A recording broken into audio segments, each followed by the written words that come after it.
Welcome to Tenant, the Tenant Experience Network podcast. I'm your host, David Abrams. And in each episode, we bring you conversations with leading CRE industry professionals and experts who all have something to say about tenant experience and the future of the workplace. In today's episode, Craig Deitelzweig, President and CEO of Marx Realty, joins me to share his journey from lawyer to CEO and how his passion for repositioning assets has shaped his approach to integrating hospitality into commercial real estate. Craig reflects on the importance of tenacity, thinking differently, and keeping promises, and why creating inspiring and authentic workspaces is key to tenant engagement and satisfaction. We discuss how unique design elements, personalized service, and a welcoming atmosphere can drive retention and expansion, the role of technology in delivering seamless and secure digital experiences for tenants, and the importance of offering hospitality across all building classes, not just Class A. Craig also shares insights into modernizing older buildings, adding distinctive amenities, and preserving heritage while meeting evolving tenant needs. Listen in for valuable lessons and ideas to elevate your tenant experience strategy. And now I'd like to welcome Craig to the show. I am really glad you could be with us today. I am so looking forward to our conversation. How are you? I'm great. Thanks for having me. Awesome. My pleasure. So let's start with your journey to your current position role. Love to know how you got started in the business and what you're doing today. So I started off actually as a lawyer Okay. and a real estate lawyer, and then went over to a developer, and then a private equity firm, then developer. And then ultimately I came here to Marx. During that time, I've repositioned probably over 50 assets. So I've learned that I have a real aptitude for really rethinking about what an asset should be. And I've been at this role now for 8 years. Okay. You're not the first lawyer on the program to turn commercial real estate professional. Yeah, it's a thing. I think that seems to be a fairly frequently traveled path to commercial real estate. A little bit about the journey along the way. So I think you said you stopped at different places. You know, what skills did you acquire along the way? And sort of, you know, when you landed at Marx, you know, what positioned you for that moment in time? Yeah. So when I came to Marx, they were looking for somebody to really reinvigorate a lot of our assets. We had great assets, but they were a bit tired. Mm-hmm. And my background of reimagining assets was really helpful. And also, I worked in all different asset classes. Right. And as a result, you know, what's happened over the years is there's been this real convergence of all these different asset classes into office. So, you know, we have borrowed heavily from the hospitality side, from the residential side, even the retail side. Right. And so I think that background was really helpful here. And then in my past life, I think it was helpful really to learn what was good and also what wasn't good, what doesn't work, you know, in a, you know, CEO role as well as just on a property role. So I've worn, you know, a lot of different hats, and I think that's been really helpful. Right. So here you are today, you know, president, CEO of the organization. You know, you've traveled this path. Just curious, you know, why do you think you were so uniquely suited again for that moment in time? And what has helped you to be successful? Either, you know, skills, mentors, colleagues, books. You know, you don't just, you know, land one day and say, I'm ready to be a CEO. Yeah. I'd love to share with our listeners sort of, you know, what do you think has made you successful? Well, I think what's made me successful is actually tenacity. Just really, you know, really never giving up, and sort of also sort of thinking. I don't want to say contrarian like, but thinking a little differently. You know, allowing myself to sort of, you know, not necessarily follow what everybody else is doing. I think that's been really helpful, and that's what our company needed. So we were among the first to really bring hospitality into office. Right. And when we first started doing that, you know, other people were really kind of, you know, not getting it. And really, you know, I think it was the tenacity to know that this was the right thing to do before really the market knew it was really what helped me here. And then also just, you know, I had COO roles and, you know, executive managing director roles and junior roles too. And I think having all of those different spots has really helped in understanding what makes a company work well and what I wanted a company to be. I think it's always important to, for instance, do what you say and you'll do. There's so many times in my career where I was told, we'll take care of you, or you'll get this sort of, you know, promote package or whatever the case may be. And then when it really came down to it, unfortunately, it wasn't quite as advertised.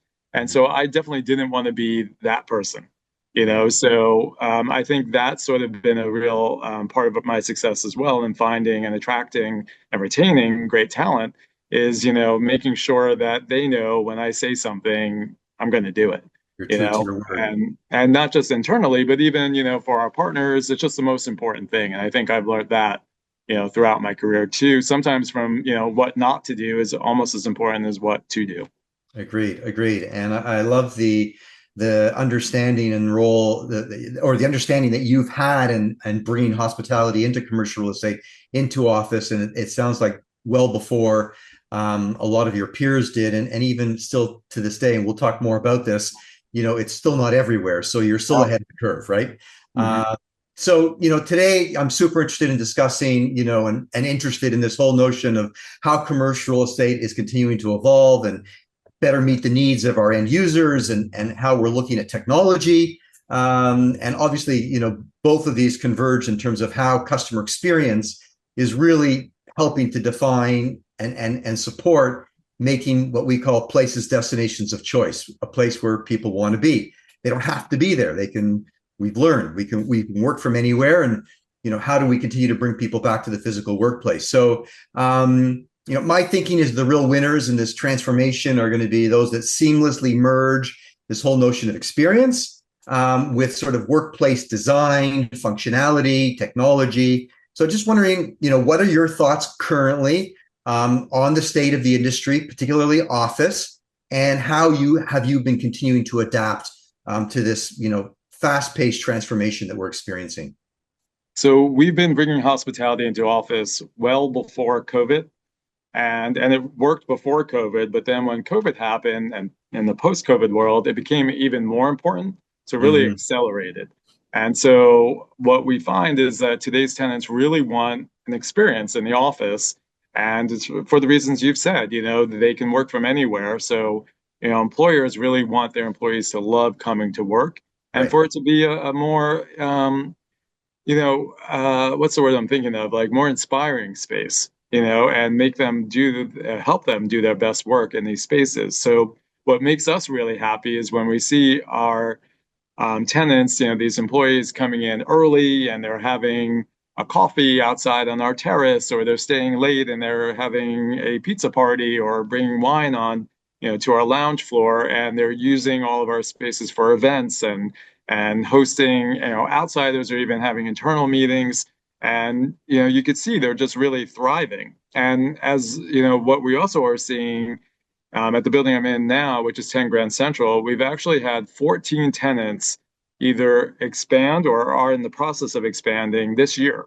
Amazing. And amazing. And I think the Amazing. reason for that is they're all coming in, 4 to 5 days a week, where previously they were thinking they would come in 2 to 3 days per week. And, they're using the space more because they want to be here. Right. And it really, a building should have everything. So the way we look at it is, we have a doorman outside who smiles, greets them, opens the door for these employees and their guests. And then there's music, there's a signature scent, there's infused water, there's coffee, there's complimentary gelato, there's outdoor spaces, there's lounge spaces. All of our spaces also don't look like other buildings. Mm-hmm. So when we first started this, that was actually our prime goal, was we didn't want our buildings to look cold and almost governmental. So like the security guards and other buildings are kind of mean. Right. That's actually was one of the catalysts for this. I was working in a building, and the doorman, security guard knew me. I forgot my wallet, so I didn't have a card to get into the turnstiles. And I'm like, oh, you know me. He's like, sorry, you have to go to the desk. I'm like, fine. So I told them who I am. Then they said, well, call your assistant. And then I called my assistant, not good enough. My assistant had to come down to Right. actually take me in. I was just like, this is crazy, and, even though security is really important, but it really has to be done in a way that makes you feel welcome and makes you feel as you're part of this wonderful community. And so that's probably one of the hardest things that we have is to make sure that all of the people that work in our buildings, really understand what it means for people to feel good in the space. And that could be, that simple smile when you come in. And, probably the number one compliment we get is how much the tenants love the concierge, for instance, or some property manager, and that's so important. And Right. that's why, and it's smart business too, because these tenants that are happy, as I've said, they'll expand, they'll renew, they'll tell a friend, and then we've actually gotten a lot of our tenants not from the brokers, but just from tenants actually hearing about us. Amazing. Um, at one of our buildings, actually, a now tenant, she walked by the building and thought it was a new hotel. So she asked the concierge, like, what hotel is this? And he said it's an office building. And then she asked the concierge if she could tour it. And Wow. he actually arranged for her to tour the building. And she loved it. And they're a tenant, and they're actually a growing tenant right now. So Amazing. it's Yeah. those types of things. You said two things. First of all, you talked about wanting your spaces to not look like everybody else's. And I think we've all read in the news recently, Starbucks is closing, hundreds and hundreds of locations. You're going through another reinvention. And I think personally, a big part of their problem is that they sort of institutionalized their look and feel. They did. It became very much a rinse and repeat. There was no warmth. There was no individuality. There was no feeling that evoked when you walked into one of their locations. Yes, they were all professional and clean, but I think they went too far to that extreme, to the point where it didn't differentiate and it didn't feel genuine. Right. So I think what you said really struck a chord with me. The other thing you said is, even your concierge, a smile, that friendly, that welcoming sense of welcome. And when you think about the hotel industry, to which I know you're pulling a page from their playbook, often it is just that first touch experience that you have at a hotel that creates the most lasting experience. It might not even be the quality of the bed. It might Right. be how you were greeted and how the whole reception process, and the impact. It's how you feel. Right. And So, and I think when people come into our building, I want them to feel a certain way. And yeah, you're absolutely right about it can't be cut and repeat. It has to be a truly authentic experience. And we right. kind of talk about our buildings having a soul. Yeah, And everything we do for our building, every building, it's its own building, its own brand, and it's its own soul. And everything has to be very much on point for that building. right. So the music we choose is different in every building. Our scent is the same. Actually, that's not true. We have a building that we co-branded with Baccarat. Mm-hmm. And it's actually the first co-branded office building with a luxury brand. And we used their scent in that building and the house car for that building too, which was unusual for us. Right. But the overarching concept is the scent, and then you've twisted and turned along the way, right? And I think that's where you can have a commitment to great customer experience, and you can have a plan, a strategy, a formula, but then it can be expressed in different ways, right? To Right. your point, to the nature of the building itself. Right. And it's interesting when we first did this, for instance, when we did our patio, all the patios, terraces all look the same in New York. I don't know what it is, but all the architects like it to look a certain way. Right. And the first one we did, the building was from the 1930s originally, and we felt all the landscaping on that terrace should look like a garden party from the 1930s. And we actually investigated all of that, and every plant that's there was popular during the 1930s. And I think tenants can feel it, and also we really want that wow factor. Right. And originally we wanted just one wow factor, but then we kind of have gone crazy and we want multiple wow factors throughout. And And we just want them, we want them at the hello, but then we also want them throughout to just be like, wow, this is really special and distinctive, and I want our team to be part of this team. That's Ama- really what we want. Amazing. I love it. You want as many wows as you can get. You're greedy. We're Uh, greedy, yes. you're not content, but I think you recognize that you're no longer in the space rental business. Space is a commodity. I think you're clearly not in that business and offering something so much more. And if either someone walks by and asks for a tour and ends up being a tenant, and or your current tenants are signing and taking on more space, then clearly you're able to draw that not only a dotted line, a direct line. Right. That the experience that you're offering is actually contributing to attracting, retaining. That's amazing. Amazing. And they'll bring their family members or bring their friends, just to really show off this great space that they love.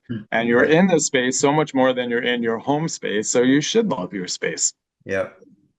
Cool. So, Yeah. moving forward, I think, everyone now expects this sort of one-stop, seamless and personalized digital experience to also enable them to enjoy all that their community, their building has to offer. So, we want to help connect our tenants, our customers to everything the building has to offer. And that technology needs to, empower connectedness, foster productivity. To your point, we need to do great work, and also to make just where we work easier and better. So we believe customer engagement, can truly be that driver, and it can be improved one interaction at a time. I guess it's not one grand and one big thing. It's all these different touch points.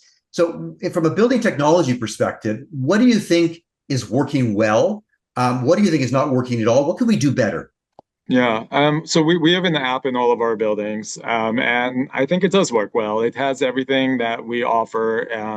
It's it's how you get into the building actually through Bluetooth. It's how you make reservations for our conference facilities, or it's how you can chat with property management. So I think all of that's really good. What I would love for it to have, which it doesn't have yet, Okay. is to sort of be intuitive, to sort of, without you taking out your phone, for it to kind of register with the Bluetooth to allow you to come in, without you kind of pressing a button for the elevators to know where you're going. And you can sort of do something differently if you need to. But for all of that to be intuitive, I Yes. think is really what the future is. And even with the elevators, we have smart elevators. Yes. So they kind of will hover on a floor that gets a lot of use at a certain time, and it's predictive, but it's still quite not what I think it ultimately will Right. be. Right. You know? Well, thanks for identifying that as a particular point of or an opportunity, and I agree with you. And I think to the extent that the technology gets to the point where it better understands Right. our users, and obviously as we create larger communities and have more engagement points along the way, and start to use AI to enable what we call a more personalized experience, where it understands what our needs are, how we're moving in and around the spaces, how we're taking advantage of certain spaces. I think there is that opportunity, and the opportunity to be more intuitive, and also even moving beyond, for example, a Bluetooth technology to a technology that enables you not even to have your phone on, but to still to be able to navigate spaces. So there's a lot of movement, a lot of positive movement in this vein, and I think we're going to see more and more. And I'm looking forward to continuing that conversation with you. On the security side too, there's a lot more that could be done too. Absolutely. Mhm. And do you any specific things in mind, or do you just mean being able to advise, inform? Yeah. Yeah, well, even now we're working on a way that if there is some bad situation that happens, our doorman just through a touch, one button could have all the elevators go down to the ground floor, shut off. No one can go up and down the building. Yeah. We have that so far in one building, but currently what we have to do is the doorman has to, press multiple buttons for each of Right. the elevator banks. So I think the one button easiest could be, and call 911 all at once, I think is a really wonderful thing that Yeah. could add to safety. And then send out that notification to the entire building community as well, right? So That's we're right just too. Yeah, through push totally get that. notifications. Right. Totally. I think, and for some time we've been seeing this reinvention of commercial real estate, and it represents a significant opportunity for the industry to really think differently. You've obviously been doing that even before the pandemic, which was a bit of a catalyst, a moment in time that has caused all of us to think differently. But giving you an opportunity to just think more broadly, if budget and resources were not an issue, if I gave you a treasure chest with unlimited funds or unlimited resources, what would you be thinking about, or what would you want to pursue to help position your business for success over the next 3 to 5 years that maybe right now, because of constraints, you really can't think about?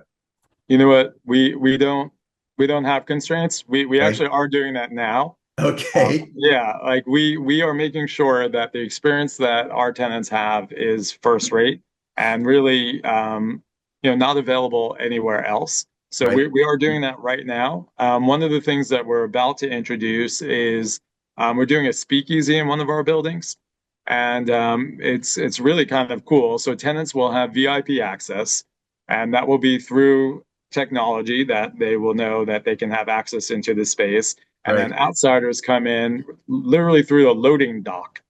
So there'll be garbage, and it's sort of like you kind of have to know you need a reservation and a password in order to get into the space.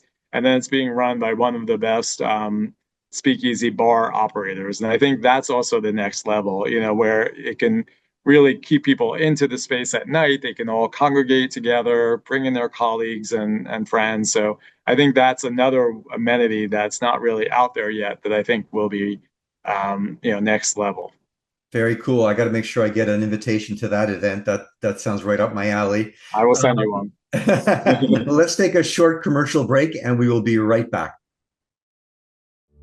This episode of 10 is proudly brought to you by Hilo.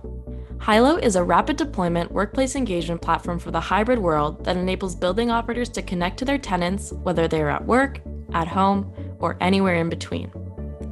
We are in the midst of a seismic shift in the evolution of the workplace. Now more than ever, it's clear that the most important asset of a building is the people. Commercial real estate leaders recognize that tenants and employees want new kinds of spaces, services, and amenities to support having the flexibility to work from anywhere. Workplace engagement solutions that connect hybrid working people to buildings no matter where they are have become a major differentiator as buildings compete to retain current tenants and attract new ones. Hilo empowers building operators to meet this challenge. To learn more about Hilo and schedule a demo, visit hiloapp.com. And now I'd like to welcome back to the show Craig Deitelzweig, President and CEO of Marx Realty. Again, thank you so much for being with us. And let's dive right back in. Guest after guest on my podcast, on this podcast, have expressed the same sentiment that today, each and every person that enters their building is now their customer. It used to be the person that signed the lease. They were viewed as the customer. They saw them every 5 years or 10 years. Obviously, all that has changed. And I think we're at a moment in time where most building owner operators understand that. And they're all thinking about how to deal and support their customer in a different way. You've already thrown out there and you've thrown down the gauntlet that, you are all about hospitality and looking at every single moment in time that you can up the ante with regard to hospitality in your buildings. Now, a lot would argue or would suggest that that's really just for the Class A buildings.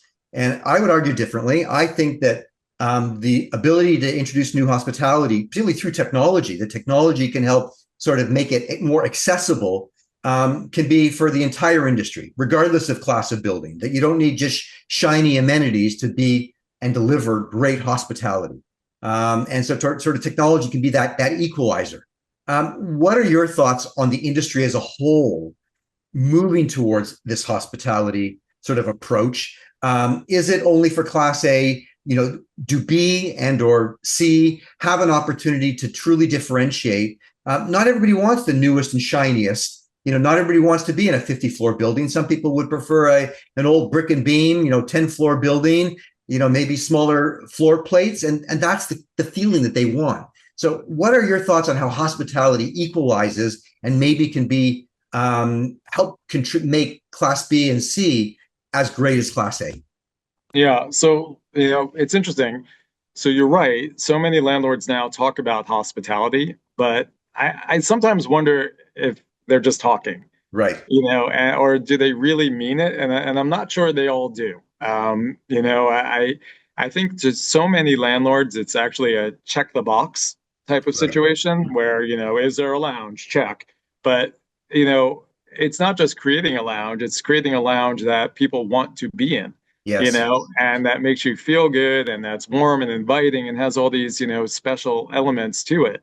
So, so it's not just about, that amenity race. It's not about having the most amenities. It's about having good quality spaces that people can enjoy. And I think you can do that no matter, I don't know about Class C, but you certainly can do it in Right. Class B, or you can do it in smaller buildings too. I think, we talk about amenities, but it's also what's in the space, the tenant space too. So we usually build out tenant spaces and Okay. we bring in our, warm hospitality features into those spaces too. So, like we don't call our pantry, we don't have pantries, we have cafes. And our Hmm. cafes are, very high quality. They all have islands for people to congregate. It's actually really front and center. We want people to come in, enjoy in their space, to enjoy coffee, all that kind of stuff. And it's near the conferencing spaces too. And our conferencing spaces are also, have that warm hospitality feel. We tend to use environmentally friendly materials. So we use a lot of cork, which also absorbs sound and it's beautiful and it's great for the environment, for instance. And then even the floors that we use, we we we like to have very special materials on those floors too, Hmm. and just to make it all feel very warm and inviting. Right. So you can do that even if you have a small boutique building too. It's Yes. just having all those spaces feel very comfortable to people. Yeah, I picked up on two things. First of all, you're right. Just having the spaces is not enough. It's having, the strategy, the program, the content, to support those spaces. Because I do fear that in some cases buildings will put those kinds of spaces in, and they will, 3, 4, 5 years from now realize they are underutilized, and then scratch their head as to why. Mhm. And I think you can't just build it and forget it. So it sounds like you understand that. And I think you are also clearly very, very collaborative with your building tenants, your customers. Again, not just sort of providing them the box and say, go create your own space, but really working with them to create spaces, even with their own internal, spaces to help bring them to life. So Sure. I amazing. mean, yeah, so most tenants, this is not their business. Right. They kind of know what they want, but we can You're the help expert. them. Yeah, we can help them and making their spaces beautiful and have it be used properly and even have it be efficient too. All of Right. that really goes into place. And we've been very fortunate. We have wonderful tenants who rely on us, and we're happy that they do, and we're happy to help them in making their space wonderful for their employees and guests. Love it. Love it. So, I've been very focused on experience and hospitality and technology. We all bring such different backgrounds and perspectives and areas of expertise to this world of office and the future of work. What else are you thinking about as CEO? I'm sure you have a whole host of other things that you're thinking about. In order to make buildings, super important and play a critical role in helping to support this much larger workplace ecosystem. What else is top of mind? We've heard, there's ESG, I'll do some acronyms, ESG, IoT, we've got generating ROI, we're thinking about M&A. What else is, top of mind for Craig? I love the idea. There's so many older buildings, especially in older cities like New York. There's Yes. so many older buildings that I think, for whatever reason, a lot of folks think it's not usable today.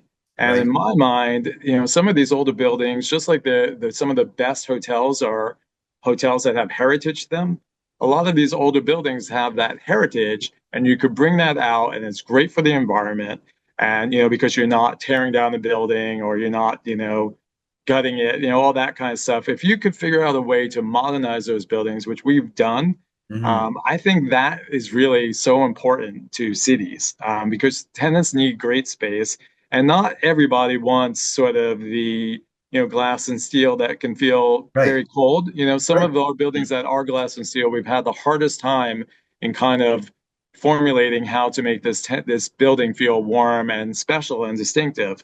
Because a lot of them just feel very not special. Yeah. So we want to make. I think there's a real need for that. And I think people should start thinking about that more. How you can make these older buildings be buildings that are really special and embrace that heritage and soul. Well, I can think of no better person and company based on what you've shared to date as to for someone that ought to be and is likely in the New York market thinking about this. Yes. And I'm sure there's a lot of opportunity. Our closing speed round is an opportunity to get to know you, Craig, a little bit better. So I'm going to ask some very pointed questions. All right. Looking back, what is one piece of advice that you wish someone had given you when you first started out in your career? I think to follow your gut, really believe in yourself. Because I think so often when you're young and you kind of, see what others are doing, you kind of think that's the path. And I think you need to make your own path and just believe in that happening. And I'm not a patient person at all, but I do think that it is important to be patient and really to sort of, learn and observe and take the best and the worst and get rid of the worst and embrace the best. Well, it's good advice. I like to say that this business we're in it's a marathon, not a sprint. Right. And doesn't mean we can't be impatient, that we don't want to achieve a lot, but you got to think long term as well. Right. Is there a favorite book or podcast that has positively impacted your approach to work or life? Yes, actually. So LBJ, he was one of these men who would really take whatever opportunity came his way and make the best of it. And really, like, he made these opportunities that seemed kind of bad into something really wonderful, like kind of make lemonade out of lemons. And I think that's something that I think about often. Okay. All right. It's picking up from that. What is one way in which technology has improved how you work or live? There's so much information now available. It's just so amazing if you think about it. And it's so helpful to, in figuring out what tenants want and figure out where, the direction of the economy, figuring out what the direction of the future of office. I think so much of it is just kind of seeing what's out there in different countries and, and getting all that information. And I think that technology is just, so impactful. Right. Listen, commercial real estate is continuing to evolve. But I do think that the skills, the areas of expertise that we need to deliver on our promise of offering great buildings and attracting and retaining tenants is changing. What do you think about it in terms of as you build out your team? Are there new skills or new disciplines that you recognize you need to bring in-house in order to help build your business? So we need people who are very detail oriented. Okay. I think that's what's really changed. It's sort of, like how you were saying before, it's not this cut and repeat. And I think and people can see those details. They really understand them. And so I think someone who's kind of looking very, very carefully at everything that's going on in a space. And, I love it when someone sort of notices something just not 100%. in the plans, hopefully before it's built, but even afterwards, like whether it's like the lighting's not perfect, there's something that's just not right. I think those kind of detail-oriented people are really more important now than they've ever been, because you don't want your spaces to look like an airport in some, Ohio or Toronto. No offense.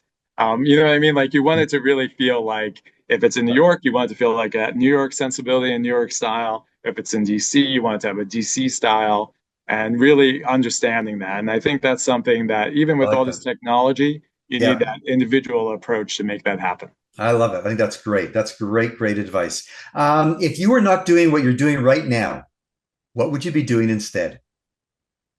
One or two things. I would either be an economist. Okay.